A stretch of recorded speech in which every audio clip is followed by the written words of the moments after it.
Hai, ini Narnita Dream. Tekan tombol subscribe dulu yuk.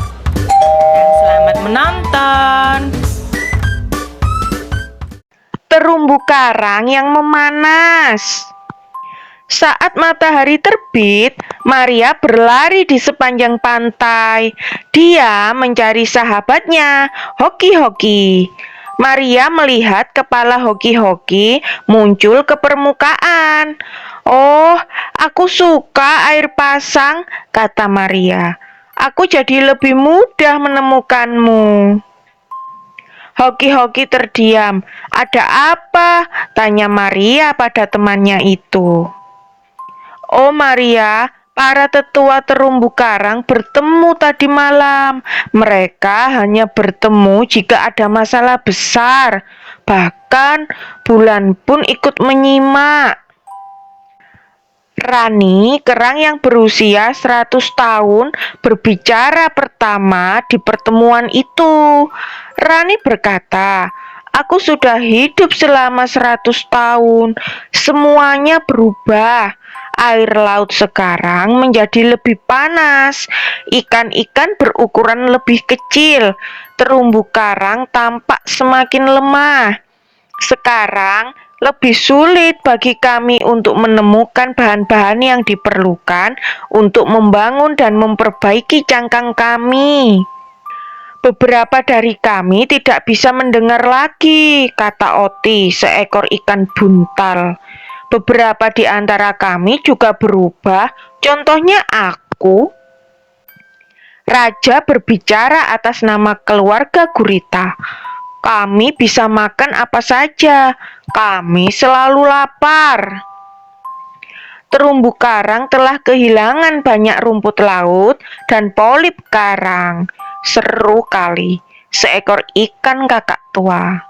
"Aku merasa bersalah telah memakan karang karena kami tidak menemukan apa-apa lagi yang bisa dimakan."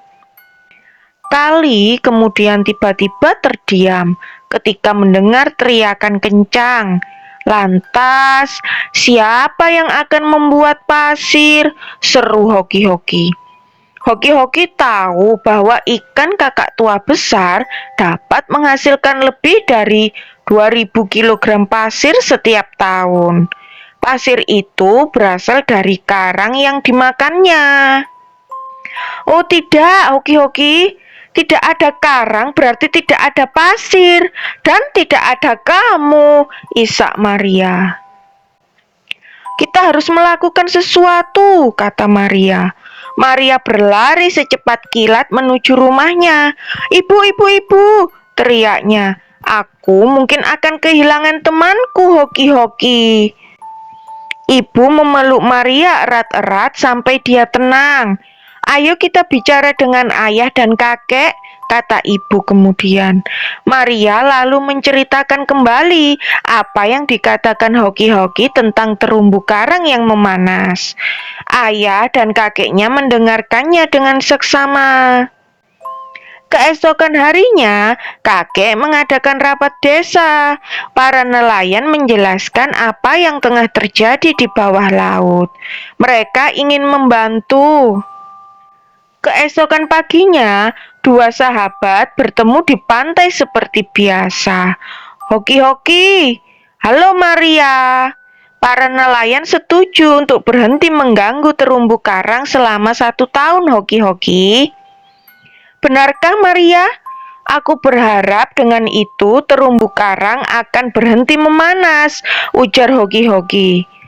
"Kami tidak tahu apakah usaha ini akan berhasil, tapi paling tidak terumbu karang dan kalian semua yang tinggal di sana memiliki waktu 1 tahun untuk pulih kembali," kata Maria.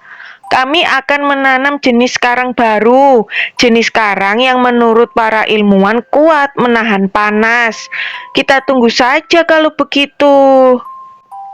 Maria masih berbicara ketika Hoki-Hoki mulai berenang menjauh. "Aku akan berbagi kabar baik ini dengan para tetua terumbu karang sekarang," ujarnya.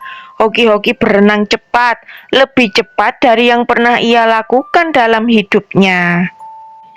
Setahun kemudian, dua sahabat itu bertemu kembali di pantai. Kali ini, Hoki-Hoki menemui Maria bersama ketiga bayinya yang lincah. "Ingatkah kamu tentang pemanasan terumbu karang tahun lalu?" tanya Maria pada Hoki-Hoki. Hoki-Hoki hanya tersenyum, tanda betapa bahagianya dia sekarang. Laut kita yang berubah. Ketika kita menggunakan bahan bakar seperti batu bara atau gas lain yang disebut karbon dioksida masuk ke udara. Sebagian gas ini kemudian masuk ke lautan kita. Pembakaran gas dan batu bara selama kurang lebih 200 tahun ini telah meningkatkan jumlah karbon dioksida di udara dan di laut. Di lautan, karbon dioksida yang terus bertambah mengubah lingkungan tempat tinggal tumbuhan dan hewan yang hidup di sana. Makhluk laut yang memiliki cangkang atau kerangka seperti kerang dan karang, cangkang dan kerangkanya tidak dapat menjadi keras. Karang tumbuh lebih lambat. Hewan dan tumbuhan lain tidak dapat menemukan makanan dan akhirnya mati. Manusia banyak bergantung pada lautan. Tanpa laut yang sehat, manusia tidak akan bisa menangkap ikan. Hal ini menyebabkan manusia kehilangan salah satu sumber makanan. Kita harus berusaha dengan keras untuk melindungi lautan dan berbagai makhluk hidup di dalamnya. Sekian.